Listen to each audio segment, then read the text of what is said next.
imagine this field of information, this intelligence that lives within you and I that's governing everything material in this world. It's a self-organizing intelligence. You have access to it, so you better get present with it, as well as you can get present with anything else. And just because you can't see it doesn't mean it doesn't exist. Right. That realm you can't experience with your senses. You can only experience with your awareness.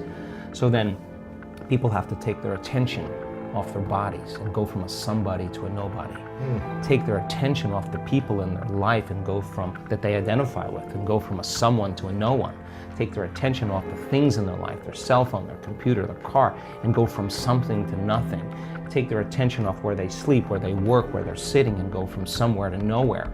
Take their attention off the predictable future and the familiar past and time, and go from some time to no time.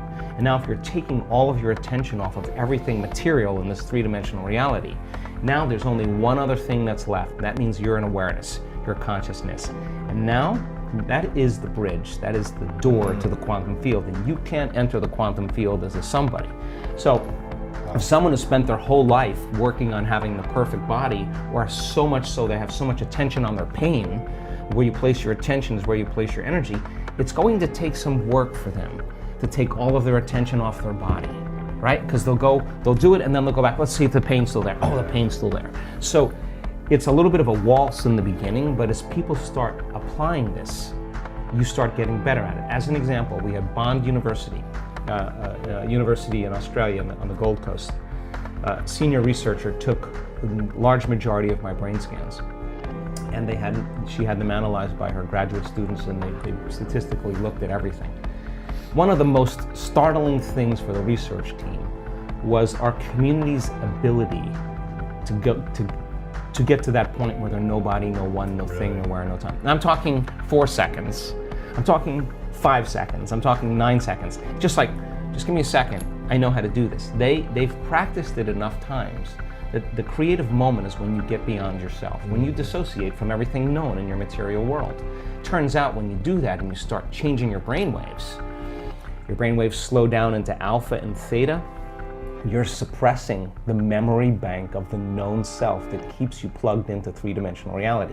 When you quiet down this mechanism, now all of a sudden you start connecting to that field. And when you can stay conscious in those subconscious realms, when you can literally regulate and change brainwaves, now you're in the operating system where you can make those significant changes. So we now know that when people apply the formula and they do that properly, now they're walking through that door where they're ready to create from it. In other words, you can't create from the known. You can't create with your body. That's matter trying to change matter. And you can do it, it's just going to take a long time. Right. But when you create from the field instead of from matter, there's a whole different set of dynamics that takes place. And why not push that envelope to see, okay, if we've done this, is it possible to do this? As an example, we do these wonderful healing circles where you see these dramatic, instantaneous changes.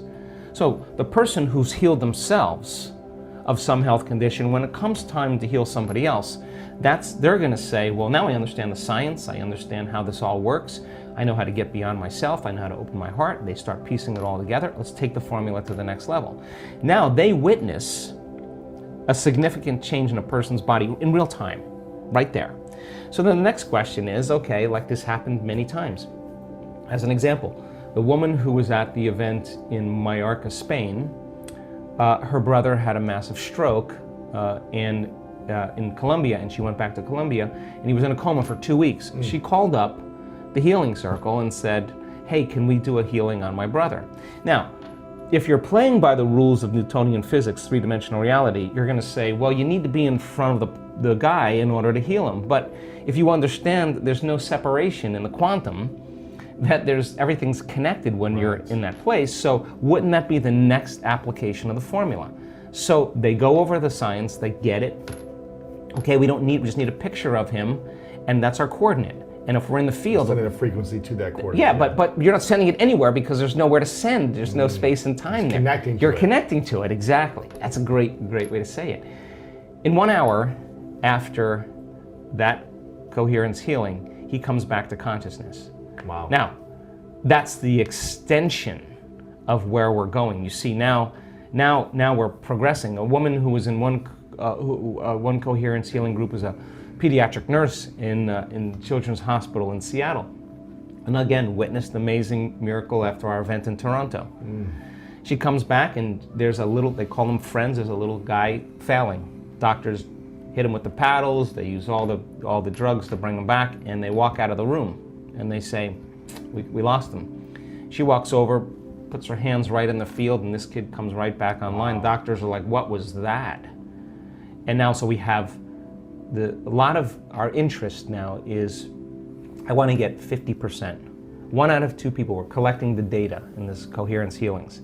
When we're 50%, we're going to walk into a children's hospital, and we have 3 children's hospitals right now that are interested in us. We'll show them the data, we'll show them the results, we'll say we don't want any money, we'll never even touch the kids, all we want to do is just change their lives.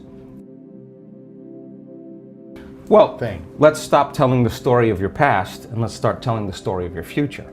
And people who aren't defined by a vision of the future, for the most part, are left with memories of the past.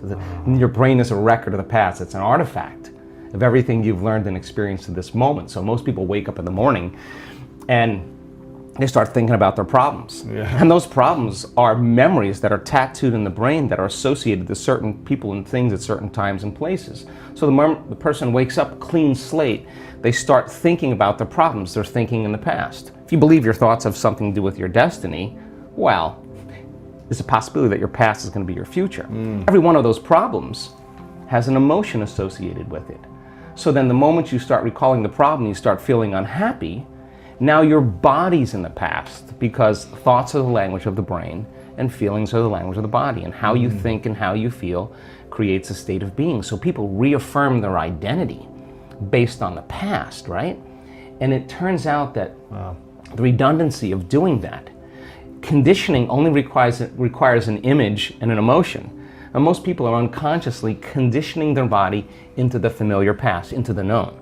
So now if you're in the familiar past and in the known, you're going to crave the predictable future, right? That's the known as well. And there's only one place where the unknown exists, and that's the eternal present moment. That's the sweet spot of the generous present moment. So you gotta labor to get that person beyond the emotions that keep them tacked or anchored to the past. And yes, it takes an effort to do that, but if you keep working with the formula, you'll reach that elegant moment where there's a liberation of energy.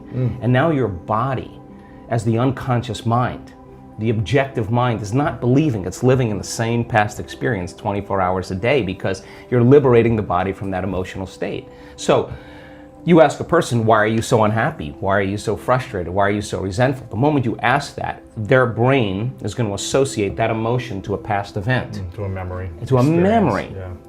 That's because they have nothing to look forward to in their future. So if you're not being defined by a vision of the future, it just means to me that you're more in love with your past than you are with the future. So how do you teach people to believe in a future that they can't see or experience with their senses yet, but they've thought about enough times in their mind that their brain is literally changed to look like the event has already occurred? The latest research in neuroscience says that's absolutely possible.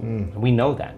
And how do you teach a person to select a new possibility in their future and begin to emotionally embrace that future before it's made manifest to such a degree that their body, as their unconscious mind, is believing it's living in that future reality in the present moment, and they're signaling new genes and new ways ahead of the environment. Now, till their body begins to change to look like the event has already occurred. We've proven that that's possible. Now think about this.